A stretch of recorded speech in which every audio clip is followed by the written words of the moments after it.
कॉन्फरन्सबद्दल main जो महत्त्वाचा विषय आहे की आपली 2 आणि 3 ला आयोगाच्या सूचनेनुसार जी विशेष मतदार नोंदणी मोहीम आहे त्या संदर्भामध्ये लोकांना जास्तीत जास्त माहिती पडावं आणि गव्हर्नमेंटच्या काय आता आपण म्हणजे काय करणार आहोत, कशावर आपण फोकस करणार आहोत ही एक लोकांना माहिती मिळावी म्हणून आपण ही प्रेस कॉन्फरन्स ठेवली आहे। ज्या आपल्याला आयोगाकडून सूचना आल्या आहेत आपल्या इलेक्ट्रोल रोलमध्ये चांगली जी आता आपण मध्ये SSR 2019 ची जी कारवाई झाली समरी आपण रिव्हिजन जी केली ज्यामध्ये चांगली मतदार नोंदणी झालेली आहे, परंतु काही ज्या गोष्टी आढळून आल्या की नवीन मतदार जे आहेत म्हणजे 18 ते 19 वयोगटातले जे मतदार आहेत त्यांची नोंदणी आणखी चांगल्या पद्धतीने व्हावी अशा आयोगाच्या सूचना आहेत। आणि दुसरं म्हणजे काही लेफ्ट आउट वोटर्स जे असतात म्हणजे काही फिजिकली हे असतात त्यांना डिसॅबिलिटीज आहेत, दिव्यांग वोटर्स आहेत, महिला वोटर्स आहेत,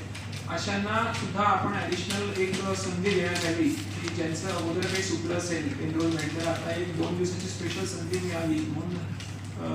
त्या आता 2 दिवसाची आपली मोहीम असणार आहे। त्याच्यामध्ये काय जी प्रोसिजर असणार आहे आपल्याला डेप्युटी डीओनी सांगितलेलंच आहे। तर आपल्या मार्फत एक सगळ्यांना एक असं आवाहन करण्यात यावं की बुवा एकतर जे मतदार आहेत असे किंवा सर्वच मतदार बेसिकली त्यांनी आपलं गो व्हेरीफाय जे हे कॅम्पेन आहे की स्वतःचं एकदा जाऊन मतदार यादीमध्ये नाव चेक करून घेणार म्हणजे ऐनवेळी आपलं नाव नाहीये किंवा इतर काही विषय होऊ नये यासाठी मतदार याद्यांमध्ये जाऊन नाव चेक करणं मग ते ऑनलाईन असो किंवा ऑफलाईन असो तिथे आपले BLOs वगैरे बसणार आहेत सर्व आता मतदान केंद्रांवर तिथे